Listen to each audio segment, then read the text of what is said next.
All right. Good morning, everyone. Happy Sunday. First weekly Palantir News live stream. Um, Big moment here, I think, for the channel, but I'm glad to see a lot of you tuned in here. And do want to shout out, I see a few of you out in the chat already. We've got Midwest Cannabis, of course, always the positivity. We got Famios, always there. Very dedicated member. Oops, sorry, I got my audio in there. Got Carrie also. This is great. Oh, we already got a question here, but I'll get to that question actually. But let me just share my screen just so we have an idea of what we're gonna do today at least, and kind of what I'm gonna do for the live streams. And this is gonna be flexible, of course. What matters is what you guys want, of course, and I'll do my best to provide that. But at least for a good framework or wherever you want to start today. Oh, hey, J Duff. Big thing this week, Q3 earnings. I've, of course, released multiple videos already on the topic, but do want to focus on a couple things that I haven't covered. And then even if I did cover them, a little bit more detail there, and we'll go to the documents and stuff. Joe Lonsdale's interview with Fox Business, and then also healthcare in general, because there has been small NHS UK updates. The biggest one that I didn't cover in too much detail yet was the UK's AI Safety Summit. Nothing Palantir specific, but that's going to be important, I think, going forward, especially internationally. And then also Cleveland Clinic is always, whenever they release something with Palantir, it's always interesting to me because I just know the prestige that they hold in the industry. So I want to cover that as well. And after and before earnings, we did get some analyst ratings too. So RBC, yes, we also have $5 there, but HSBC and Bank of America, $21. So we'll talk about those as well, and then some Q&A, of course, at the end, and just kind of my expectations for the week, what I'm looking out for, and then maybe some channel stuff, and just to hang out and chill. But I hope that sounds good to you all, and I'll keep an eye on the chat as well. And you'll see me switching screens on here with OBS, but I do have an external monitor coming up, so it'll look cleaner for future live streams. But I hope this is a good start for you guys, and just hit me with any questions that you guys think is important to certain topics. So, but yeah, first line of business though. If you go to my channel, a lot of these agendas is built off the weekly videos that I make. So I release this one every Saturday, 8 a.m. Central Time, and it covers a lot of the videos that I've produced throughout the week. So you'll see some repeated information, but more pared down. However, you'll also see I cover later in the video things that I haven't covered or smaller things that I don't necessarily need to make a whole video on. So if you follow my community post here, if you just scroll down, not as of recent, but I do post a lot of different articles. So like HSBC here for the rating, I didn't make a video on that specifically until it was added into the weekly video. And then you'll see a lot of different news there. So, oh, hey, Nolan, glad you can stop by. But I'm really surprised that a bunch of you are here on a Sunday morning. I know we got an extra hour for those in the U.S. or whoever follows daylight savings time, but it's nice to, just hang out here and see what you guys want to talk about. But let's just get right into Q3 earnings. And so that's the first topic here.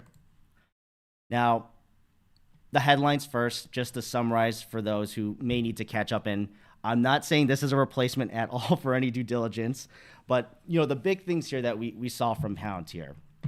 GAAP net income, you can't really argue that's a bad thing at this point. So traditionally, back in the day, you'd say, oh, if you want revenue at all costs, regardless of GAAP profitability. However, Palantir has this customer base of large enterprises, governments, and of course, military operations within these governments. So GAAP profitability, even though it can be finagled and moved around and financially engineered, it is still a sign of stability. And if you're building crucial systems on top of that, you want to have that kind of reputational aspect of getting into the S&P, which is now going to be possible with this fourth quarter of consecutive GAAP profitability, since the last four now add up to a positive amount. Management also does expect to keep that going forward. So what this means, though, is that two things. So financially, everyone knows about the S&P, and this goes to the question from Famios here. What's your price target for the S&P 500 inclusion in around 3 to 6 months? Now, an exact price target is hard to say, right?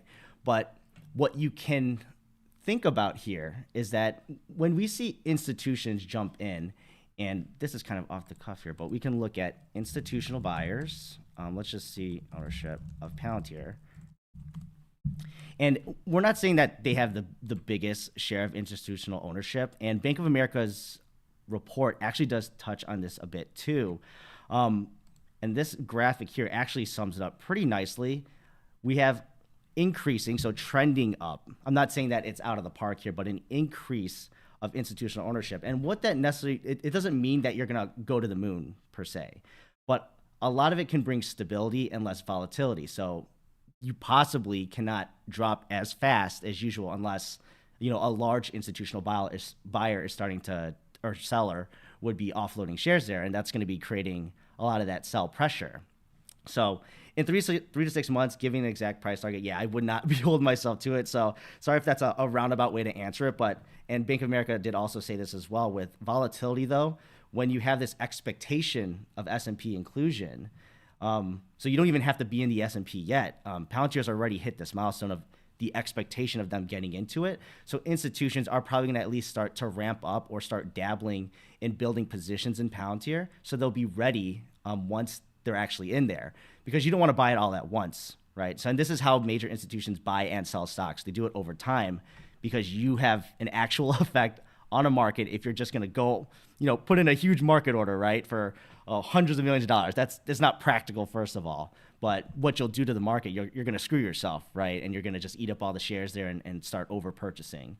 But yeah, I know I did touch on this a lot, but I didn't go into much detail on why this is important here. So I hope that you see why this is important now. And even though I do kind of have that perspective of, oh, I don't really care for net income per se, but with the context of Palantir and this kind of company, it's very important. And that's what the second point is, that it builds their reputation and it shows that these big customers that, you know, they're going to be around for the long haul. You don't have to worry about them going bankrupt, and you don't have to worry about them maybe turning on the faucet too big where they just need to gouge you for pricing per se. So it shows that stability there. And the next thing that I also wanted to talk about was income from operations. And there's a great chart too on there. Oh, did I close that out? Here we go. Sorry for the scrolling here. Yep, GAAP operating income. So when this happened, actually, back in Q1 2023, so if you remember here, to be GAAP profitable, net income-wise, on Q4 2022, they had, for their Japan arm at least, they had a step-up basis. And essentially what that means is you're just doing a reevaluation of, you know, a certain asset that you have there, and then since it went up in value and you're recognizing it, now you can count it as income, even though operationally it's not. So that's why you have a negative here, but you had a GAAP profitable quarter at that time. Now, I remember also making a video, and it was specifically just on this single metric here, of hitting that positive GAAP operating income. Now, this is really important, I think, as a longer term shareholder and just the continuity of their business and scaling wise of what's to come. So we already seen the trend here, it's obvious. And once they've turned on the faucet, and it looks like they've pretty much made the trickle a little bit larger here for Q3 2023, this is going to keep trending up. And GAAP operating income is important because you want to make sure that you're able to produce returns for your shareholders without necessarily relying on, you know, adding things outside of that here. Or maybe if you turn on your R&D or your SG&A, is that gonna eat into this? Palantir has proven that they're able to actually increase, you know, just their income here as well as revenue without even spending much more or leveling off that spending. And that was actually a point brought up too by, I guess, Bank of America as well. So I did release that video yesterday for those folks who haven't seen it, but that was one of the other big major points that they pointed out here. And Mariana does a great job in covering Palantir and getting a more holistic view, not necessarily, yeah, I get it, the numbers do matter. However, they do see things in their business, especially on the government side, that are important. So, but yeah, I just wanted to cover that for operating income, especially since I didn't do that on my original videos there. And then also going back to the presentation, this is important as well. And I did point this out in my video, but net dollar retention. So it's very small. I can zoom in, I guess, but all you need to know, 107%. This has been trending down, and this was probably the biggest disappointment, I would say, for this quarterly earnings. It's still over 100%, meaning that they're able to push more revenue from their existing customers that they count as existing customers for this time period. And I mean, it's still great that it's over 100%, but for a SaaS company, you don't want this to trend downwards, of course, in any company that you own. And I believe industry-wise, you'd want something, of course, as high as possible, but if you can get over 115 to 120%, and Palantir has been at that point, and they've been at 130 in the past as well. Seeing this turnaround, I think, is probably going to be the new pain point that I expect for the future quarters to see. Now, they're onboarding so many new customers now with AIP and then funneling them through. And this is on the commercial side here. So size of contracts, that'll be important. And this is a net dollar retention. So if you're losing customers, and I'll get to this point actually with the next thing on the quarterly report, but this is net of that. So you have to gain more. So if you lose 5, but you gain 10, you're only plus 5, right? So that's going to play a big factor here. And the specific note that, I know it's very small, but basically they're saying they're impacted primarily by the headwinds from their commercial business in continental Europe. Yeah, that is not good to see because it's still commercial. But we've already known this from management, and they've been talking about this too, that they heavily want to focus on the United States and that market. And it is showing too in the results. But we can see here, and this is not broken down by every tiny country, but I think this already speaks a little bit on kind of that trending here. Like even in the UK, yes, it went up. However, the share of that seems to be not necessarily downtrending, but it's leveling off here. And of course, the US is still the same because it's such a larger part of it.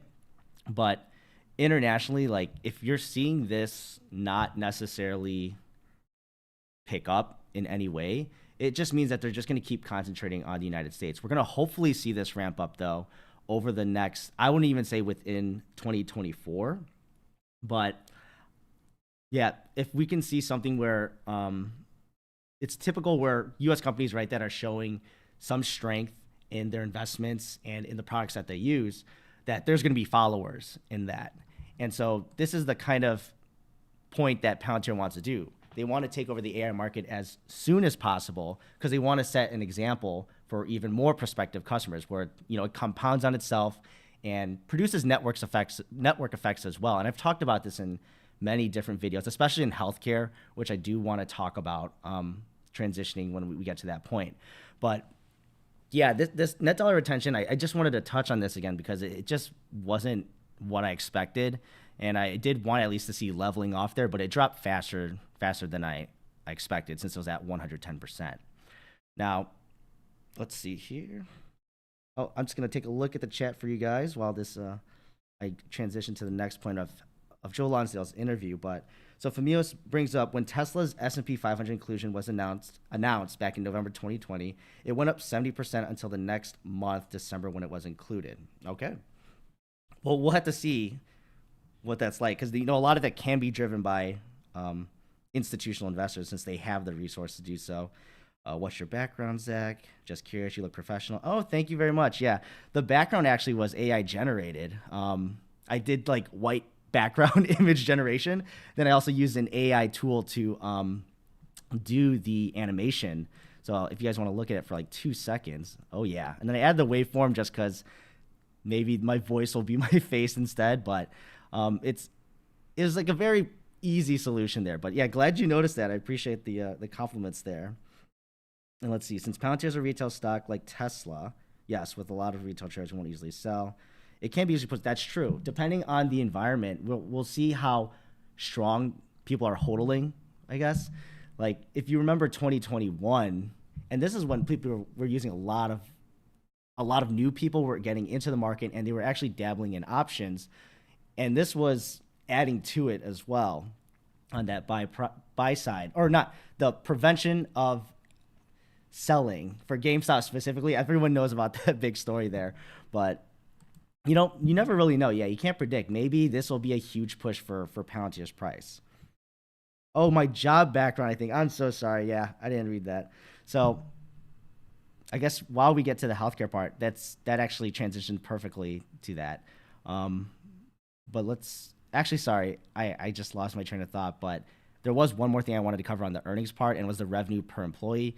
This is something that was touted by Karp, and it's in his letter as well, so you can see that. I think Palantir is starting to really show the narrative to Wall Street that they're becoming more and more capable in the way that they're leveraging employees. So if we remember about the Salesforce and that whole narrative, like we just got to get more and more people, right? If it's not effective though in actually increasing sales, then it doesn't look good regardless. So I think with this AIP bootcamp approach too, this is big because if you can get the revenue per employee growing at least at a steadily rate here or maintained, honestly, that means that you're showing there's value in ramping up who you're actually bringing in, not necessarily a non-technical salesperson. And I'm not part of the operations there. However, if it sounds like for AIP bootcamps, you need someone with at least some technical background, it makes sense because you're working with the product, you're working with clients, and you need some sort of empathy for them and their kind of work. It makes more sense. So this will be interesting to see if this revenue per employee levels out or if it actually goes up over time, and and its relation towards the kind of news they bring out on AIP bootcamps. If they're saying there's more and more, or we can include more clients per bootcamp, I think that'll be something to watch out for. Now let's see here. So next thing was Joe Lonsdale interview. How's Palantir not seeing the world? Sorry, I'm just touching up on the chat here because there's a lot going on. Okay. Cool. All right. Well, like I said, after the Joe Lonsdale interview, I'll talk about the NHS, and then this is healthcare as well, and I'll talk about my background since that's very related. But the big thing here, I did want to touch on this point because it stands also with their narrative for the earnings call that happened for Q3. And we know Palantir is very unabashedly pro-Western, and when it comes to time of conflicts, they were not afraid to step up for Ukraine. And then we're obviously seeing the same thing for Israel, and it might be closer for home there, but let's see here. Let me just play this. The Ukrainians have held off big bad Russia. Let me know if it sounds bad. You're also developing other companies that are in the military space that you and I have spoken about here on the show. Where is the most interest now? Is it defense spending that you see? Yeah, when we were building Palantir, we actually learned a lot from the Israelis. They're quite good at what they do, and one of my proudest moments was when Israel actually started working with Palantir, and so Palantir helps Israel do a lot of things too. And these days, there's a lot of new possibilities, Liz, in the defense space. There's a lot of ways you can apply AI to make the Navy work better and do autonomous vessels there. There's ways you can use AI to turn off drones at a great distance with EMP shocks, and whether AI makes the power go much farther if you hit the emitters all at once. And so you're seeing all sorts of really interesting new techniques developed for the battlefield, and it's scary because the bad guys are starting to use this too. Iran and China are very advanced. We're trying to make sure the U.S. stays more advanced than our enemies and keeps them scared. And you're seeing a lot of this happen. You're seeing Iran right now test all sorts of places in the region. You hear about their Shahed drones going into Jordan, testing the defenses there. They'd very much like to take out the king there and try to get the people to go on their side instead. And there's just all sorts of really scary things happening back and forth right now. Yeah. And we're trying to keep the good guys armed and ahead. Thank you. Yeah, so this kind of public, I guess, reputation that Palantir has, and Joe Lonsdale is very out there, especially when they talk about geopolitical events and the government side of the business. And Palantir has been helping Israel before and now during the conflict. We don't know the exact extent here, and my guess too, and this has been a question that a lot of people have brought up, like, oh, how did not people know about the attacks and like all these different narratives happening, like say the U.S. had intelligence about it, but then no one acted upon it and things like that. I think what's more important to focus on is that Palantir still alongside Israel. They've been working with them, and they're building out how that state is defending itself and how their military is communicating within and maybe outside of that with other agencies. I think it's just the opportunity here, at least strictly from a business side. We can't talk this. I can't necessarily speak to the political side and the actual workings there, but I think them being very public about it, showing public support for Israel, which is a Western ally, makes sense. It's a democracy in that region there. And adding on to that with the earnings call, it just makes sense for them to keep their brand up. I'm not equating it to like getting into the S&P 500 and stability. However, it's kind of the same thing when it comes to a government client on the West. We know that you're going to come to our aid. We know that you're not going to withhold necessarily the best technology from us. You're going to make sure to get us as innovative as possible when using your things, because we want to make sure that you can actually survive as an institution and stand as a country because you align with our values. Now, yeah, like I said, this is just an interview that kind of went under the radar too, I think, for a lot, because it was during the morning of earnings. And he didn't speak to earnings also for Palantir specifically, probably for good reason. But yeah, it was just something that I found interesting and did include in my weekly video. Now, the next big thing here, the NHS contract, I know a lot of people have maybe anxiety around it or a lot of uncertainty basically. And I think we're getting to a point where a lot of folks have news fatigue, right? They keep hearing about, oh, we're almost there. We're almost there. And honestly, at this point, I'm going to go from my own personal perspective. I'm not going to hold my breath, honestly. And this has happened before where they've delayed it. It just seems kind of silly where they're leading us on in this way. But the big thing to note is that I made a video also about how the NHS England, this is their website here, so they released this news themselves.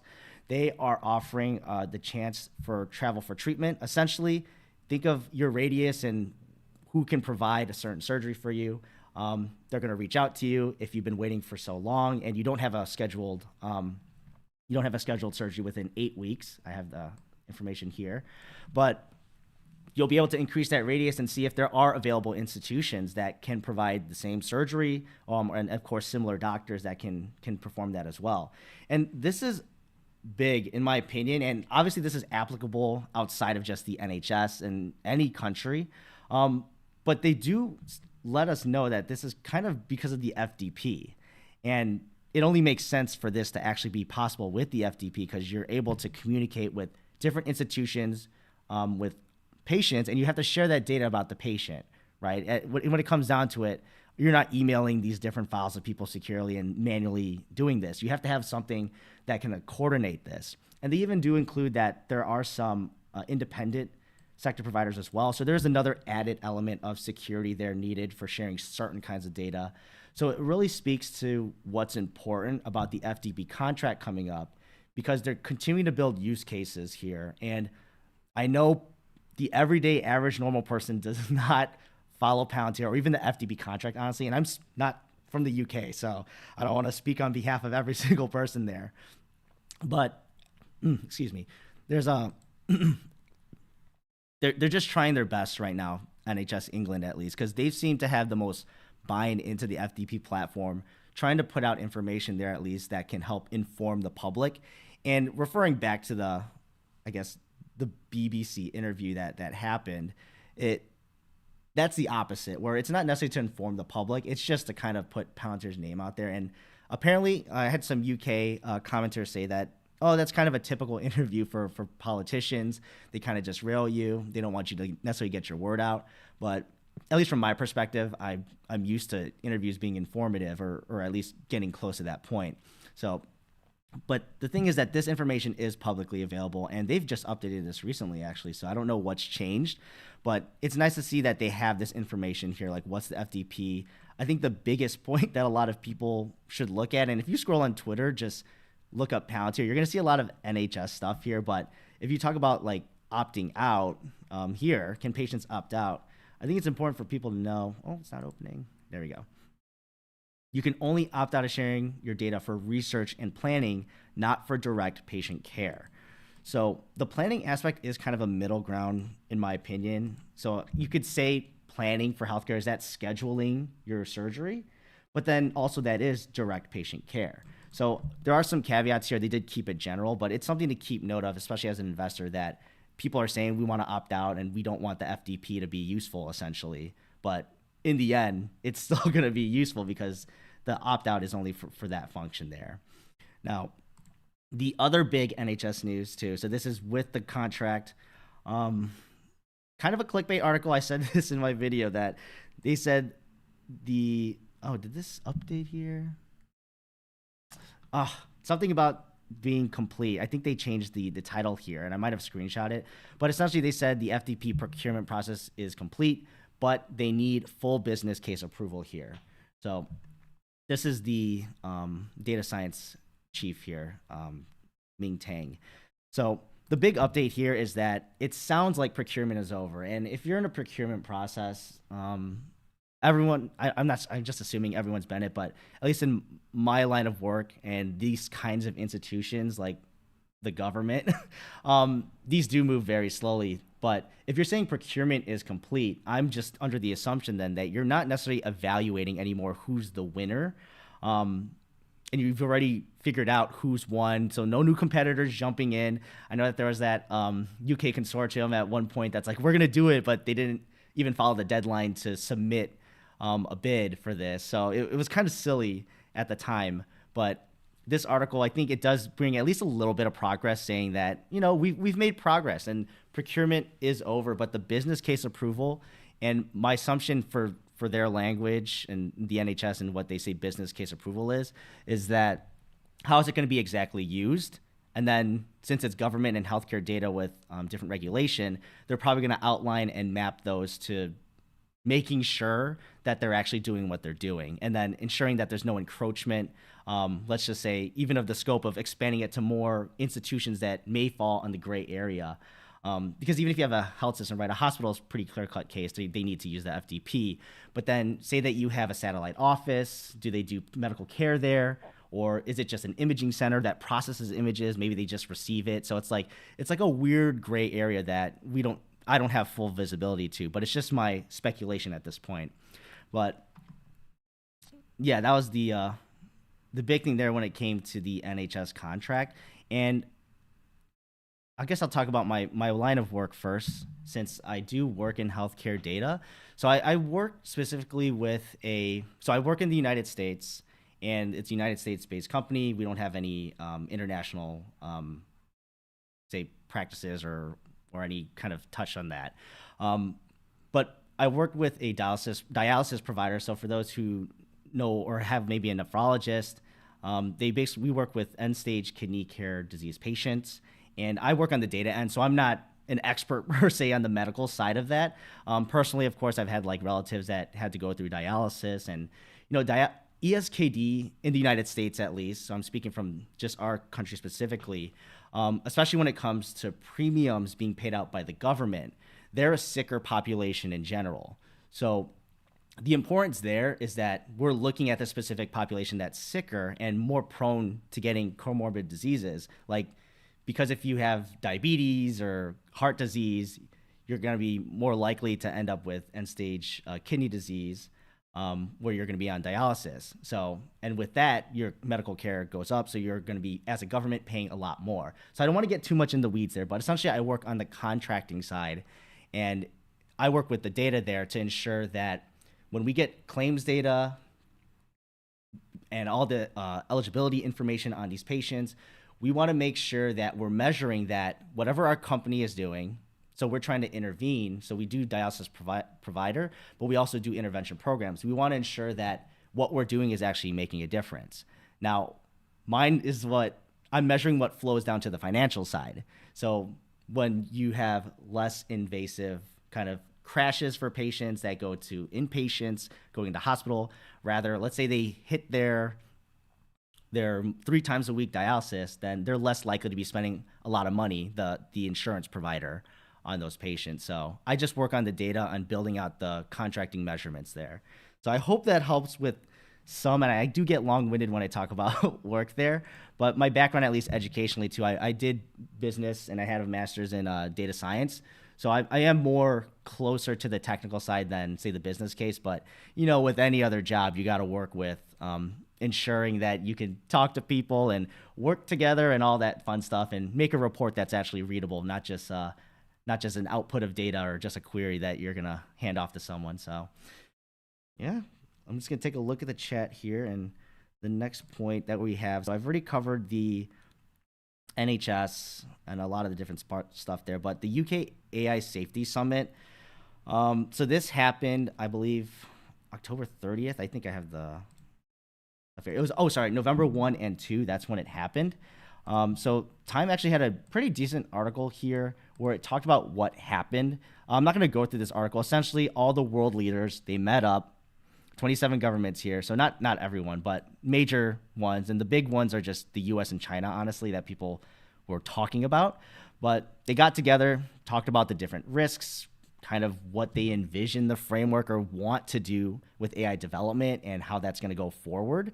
And then they signed a declaration essentially saying that we're going to do our best to do this. So no guarantees here, but this is typical of these kind of summits, right? And it's the first one, so I'm not going to expect much anyways. But if you do go to the declaration itself, I think this is probably what you should read more than the Times article. But yeah, the Safety Summit just covers how these countries here envision development of AI, and then what they point out is important. So I think here, these 2 bullet points is probably the most important. They just want to identify what are the risks of AI, and is this shared amongst all the different countries?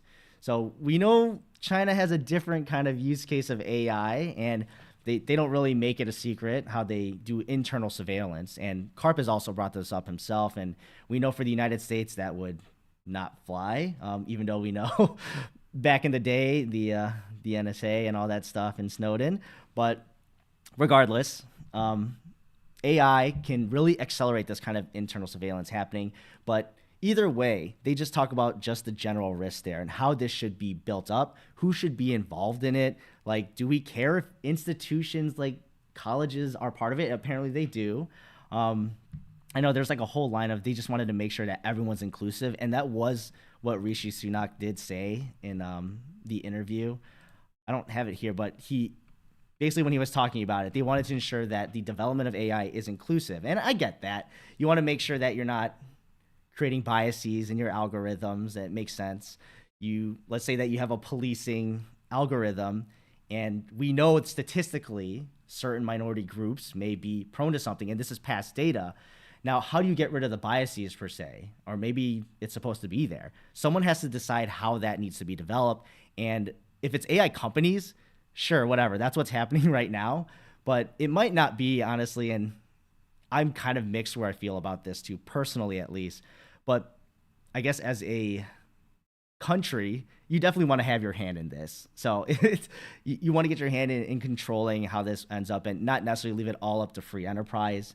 Even though I do lean towards like that's the best way to get innovation. But you never know if you push it too far. But that was the whole point of the UK's safety summit here, because they just want to get that shared understanding, and they signed a declaration. Okay. Now, back to healthcare. I know I did a little tangent here. Cleveland Clinic, they had a little trailer come out from Palantir's. Let's see, I can play it, but we don't necessarily need to hear it. So Cleveland Clinic, prestigious institution around the world, and I have worked in. So I've worked in, before the job I'm at now, actually, in implementation of ERP systems for healthcare systems specifically. So we were vying for, and I won't give the company name, I guess, and it has been a few years, but we were trying to get business from Cleveland Clinic, and this is an all hands on deck kind of customer that you want to get on. And this partnership is very important too for Palantir, because it's a 10-year partnership, and it was released a while back. So I don't know if we're already year 2 in or something like that. It's been a while, but this is the original thing that 10-year partnership is about, Hospital 360. Now, quantitatively, they did at least say in the video, they've saved 70% on planning time, or sorry, I think it's like setup time. But so it's not the actual time of giving care per se or something specific like that, but it's like the planning aspect of it. And then also being able to forecast 6 weeks ahead of time. So I'm Filipino, and if you know that our people are essentially known for having a lot of nurses and medical professionals. So you hear about the stories, and a lot of friends as well and peers, about the hectic scheduling of nurses and the unpredictability with it too that can happen, especially when, let me say, a natural disaster happens, and COVID-19 was definitely a big hit to hospitals at that time. So a lot of nurses made a killing, honestly, with the overtime as well, but they were getting burned out. So I'm not saying that you should burn yourself out for the sake of money, but there were opportunities for, like, say, the tents in Central Park, I believe, for New York. Basically, they standed up these tents to get the overflow of patients, and they were paying nurses a lot here. But if you're willing to pay someone a lot, that also means that you're under duress and under stress, so you have to meet that demand somehow. So Hospital 360 is a big opportunity that I can see if they develop with Cleveland Clinic. So this is the right partner, first of all. That's important. The right partner with the right reputation, and then Palantir, of course, having that maybe the other reputation that people don't necessarily know about, first of all. So a lot of people don't know Palantir. But also, if you do a quick Google search, right, you still get the typical, oh, Peter Thiel, Donald Trump stuff. So it's just another way to hedge when you're trying to break into an industry like healthcare that can be very political, especially on the provider and health system side. So that's very typical if you've had that experience as well. Oh, kumusta ka na? But yeah, I do ramble on this because healthcare is kind of the big thing that I've had all my life, right? With family working in that, and then also in my own career path. Yeah, even my wife, she's in an aspect of healthcare, not on the patient care side, but it's everywhere, and it's an important industry that's going to be here. And there is a lot of innovation that is happening in the background, but also when you're on the front end, say at a hospital, you sometimes don't see that, though, especially when you hear about how they schedule patients. So I'm hoping Hospital 360 plays out where they develop it very strongly here at Cleveland Clinic, and they just start to spread it everywhere. I know they're also working strongly with HCA Healthcare, the other partnership. They're a private provider of health services as well, and they run many, many hospitals. And they had a slide as well on the presentation here. But the big thing here is that it's the same thing, right? They want to make sure they can scale a solution, and nurses is the big point right now. It's the low-hanging fruit, you could say, for healthcare, because nurses get expensive if you have to pay them overtime, and then being able to get a full-time nurse too for rural areas and low demand, kind of not low demand, but less likely to attract nurses, like say rural areas, they have a hard time. So they have to pay a lot for travel nurses, or it's just tough to get anyone in general.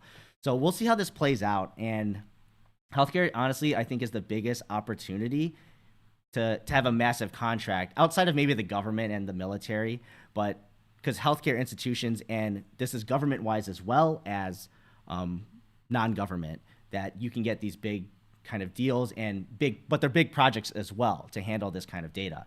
And there's a lot of regulation and security and protocol that you have to do with just handling that data. And when you're working with it, even certain people can't look at it within the same organization. So even for myself, I have to deal with, HIPAA training. That's the one that everyone knows about. And even when you're sharing information amongst your team, it has to be within certain secure processes, things like that, things that can be tracked and audited as well. So just a lot of headache and a tough industry to get into if you're going to make a scalable product. So yeah, that's my huge rant though on Cleveland Clinic. But let's go to the analyst ratings. This was interesting because we had RBC's $5 come out before earnings came out, and then HSBC and then Bank of America after earnings. So I don't have the full reports here, but RBC, they maintained a sell rating. They've already had a low price target on Palantir before. And I believe, I actually got this from Twitter. I think Jackson might have posted it from Palantir Vision. Let's get this up. Awesome. Oh, let me zoom it here. So yeah, this is before the earnings came out here, but the retail pulse. Essentially what they're saying is there's a lot of retail movement here, and they do acknowledge this, right? So it's not a stock that you want to short per se in their opinion. And they just want to acknowledge that there's a strong retail presence here. But they also do note the share buyback program as well. So that creates some sort of artificial demand for shares if things go awry. So it is something to always keep an eye out when we see a huge drop. If we see a huge drop in the price of the stock, it's because I'm not saying that they're going to necessarily pull the trigger there, but management is going to be at their discretion to have some sort of buy price if they see fit there. Now, Government data, they're on the opposite side of, let's say, Bank of America. They see a softening for the government business. And, to be fair, in the present time, and we saw this in earnings, it is the case. So I get that there. And they point out the nice $250 million contract. But if we go back to, this is my stuff here. Oh, and I can see the chat before. It wasn't showing before. Before, I have too many tabs open. I should have just closed these after. But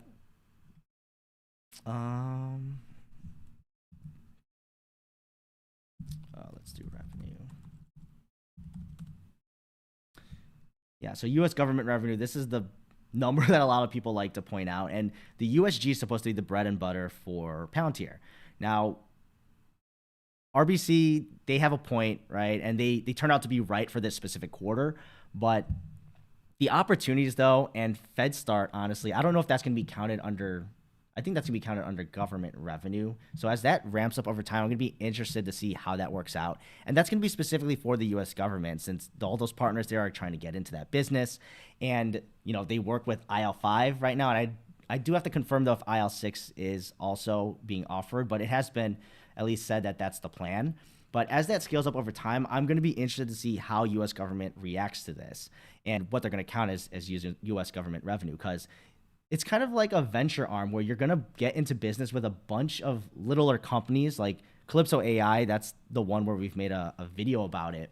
But these are all small companies here, and that's the point of it. They want to get in at the ground floor, change that 18-month process to $2 million, which can be very expensive. Say that you had a funding round of like $30 million. Do you want to just use a huge chunk of that just for an accreditation process that's not guaranteed? And then also there's the relationship aspect with the government and then the time aspect. So if you can take that and just say, oh, we'll get it for 6 weeks at a cheaper cost, I think, that's going to be very, very attractive. And I would not be surprised to see this amount of FedStart partners grow over time. And I'm going to keep an eye out there. They do like to, Shyam Sankar, he likes to tweet out like randomly sometimes like, oh, thanks for this partnership. And it's like a FedStart partner. And I don't know, maybe they release it somewhere else in a Palantir PR, but like sometimes it's like, oh, I haven't seen this before. So it's nice to keep track of these. And I wouldn't be surprised, like even if like only one of them turns out really big into the government and gets ingrained there, that's the kind of business you want to get into, because now you're the one that's providing that infrastructure and they're paying the fee, they're paying the toll to do it. And the bigger they get, the more reliant they become on that toll. Now, you can make the argument that they're going to use this in order to try out the business, and then eventually over time they're going to try to do it themselves and get that accreditation. That's a fair argument. But the time aspect is always big, because then they got to do it themselves. And maybe the government can change this if they say, oh, you've been working with Palantir, maybe we'll give you a fast track process. I haven't thought about that necessarily before in detail, but it is a possibility, right? If you've built up this credibility, albeit you had to do it alongside Palantir, maybe that can provide some sort of avenue for them individually to get their own and lose reliance on Palantir. But I don't see that anytime soon. This is an awesome program, and I hope it pushes out. But I know this became a rant on FedStart, but talking about RBC, but that was the big point, that they see the softening of the government. Now, the other one, HSBC, so they upgraded the stock to a buy, and then they put a $21 price target. So this is funny that it aligned to be the same amount as Bank of America. And honestly, just seeing the general movement of Analyst to the stock after a quarter like this, like that even speaks on it, that speaks volumes on its own, because now they're willing to do something publicly, or they're willing to put out a target. Now, there may be pressure from management as well. We'll never know for sure, but we can only review what's public unless we're actually in that organization. But it's funny that we're seeing these bulls start coming out here. But I mean, for good reason, honestly. The reacceleration, I'm getting ahead of myself. Reacceleration of revenue, the turning point so far with the first quarter ticking upwards, but also customer count too. I mean, those are pretty nice numbers to see, I would say, after we've been downtrending. So, well, not customer number wise, but the growth there looks like it was trending up. Now, the other one that we had to talk about, and I made a separate video on this. here. So Mariana, there's a full 4-page report. So if you guys know Amit, I'm sure you do. If you're on this channel, then he posted the 4 pages of Bank of America's analyst report, and I did the whole video on that there. But it's really informative to show. Let's zoom this in here. Yeah, so I think it's really informative when Bank of America releases these, because they do give a good amount of background. So a lot of this, even though I follow the company closely and do report on most of it, honestly, they do tie in still more their Wall Street perspective. And it's nice to see the estimates here too for what they believe for GAAP profitability. And this is looking back, so I'm going to say this is kind of a sentimental Zach, right? Let's say that. Going back, who would have thought, back in 2021, we're losing money, typical for a growth company. I accept it. Maybe in 2023, we're going to be profitable. Like, why would you even think that, right? But here we are today, a full year of GAAP profitability is going to happen, and management's guided to that. I'm getting ahead of myself, but Q4 is most likely going to be positive net income, and that means the full year is going to be positive. But they see growth here going forward. So they're saying that the spigot is going to turn on for GAAP profitability. And I think that's important to just showcase the possibilities here. And honestly, GAAP EPS does grow faster, though, once you turn the spigot on. So if you're seeing fast growth rates, honestly, I would still want that to be on revenue for a growth company. But it's still going to be a pleasant surprise. And I think it's going to bring in more kind of investors that are, I'm not trying to say we're immature, but mature investors or less risk averse investors and institutions as well, where GAAP profitability on a full year basis is a criteria for them to even look at a stock. And just to be able to get through that filter is a big step. And this happens, of course, at institutions and individual level. So I think over time, as this becomes more mainstream per se, since we're out of that negative income aspect, we may see some demand, honestly, or at least more talk about the stock. So I'm not going to say that the price is going to go up just because they're profitable now, but it does bring a wider audience to the company. Let's see here. And then, the other aspect I wanted to talk about. So they talk about the macro constraints here. So I don't necessarily talk about, I cover the news on this channel here, but obviously the macro is important and it has a real effect on the company. So I just like how they brought up the labor numbers, the turnover here, and productivity, which I think is more alarming. So maybe I'm part of this, right? I'm not being as productive working from home and stuff. But the point here is that I like this graph because when I see lower productivity, that also shows there's going to be a fire underneath companies to make investments or to do something to try to get that labor productivity up. Now it could be as simple as manufacturing, right? Okay, I'm not saying it's simple, but as easy to visualize. Manufacturing, building a physical product, you want more machines that can help your person output higher per hour, right? Or if you have artificial intelligence, let's say, and someone had my job, they would be building queries. And it's not like a select star, just one thing. Like you're building out queries and tying databases together and then understanding what each database is in the context of it. That's kind of, I guess, the value proposition for someone in my position is. But with AI this would be, I keep changing thoughts here, but with an ontology under there that has an understanding of the data, and you're tying this together and the relationships of it, and then being able to, say, as an analyst, query that, who knows what's related, but doesn't necessarily need to know every little tiny detail and the nuance because that's taken care of, that can boost my productivity, honestly, by multiples. I don't want to say a specific number because it makes me sound useless, but that's also a reason why I'm kind of close to home on Palantir, is because I can see and visualize, even for my own line of work, how this can disrupt it. And you could say my investment in it is a hedge against my own career, but it's just funny there that there's charts here and I kind of point myself out. But yeah, and then obviously what everyone liked at the end was that, Bank of America raises their price target. I believe the last time they released one of these, they did a reiteration of $18, I believe. It wasn't a raise. I'd have to double check that. But yeah, it's always nice to have some bulls on Wall Street for Palantir. it kind of is tough when everyone's against you. And even though like it's a great opportunity, these institutions have resources and analysts and even expertise to do this kind of research and maybe bring a new perspective that us retail doesn't necessarily have. And that's fair, to be honest. For Bank of America, I think they do have more insight into the government side there. But yeah, that was all the stuff I had in regards to what I've covered news-wise this past week. So Q&A-wise, I'll look at the chat, but upcoming this week, yeah, it's going to be interesting to see what happens post-earnings now. Earnings still gets digested over time. People find little bits of information. So the initial reaction is done, right? The headlines that people have looked at, the 20%, oh my God, the growth here.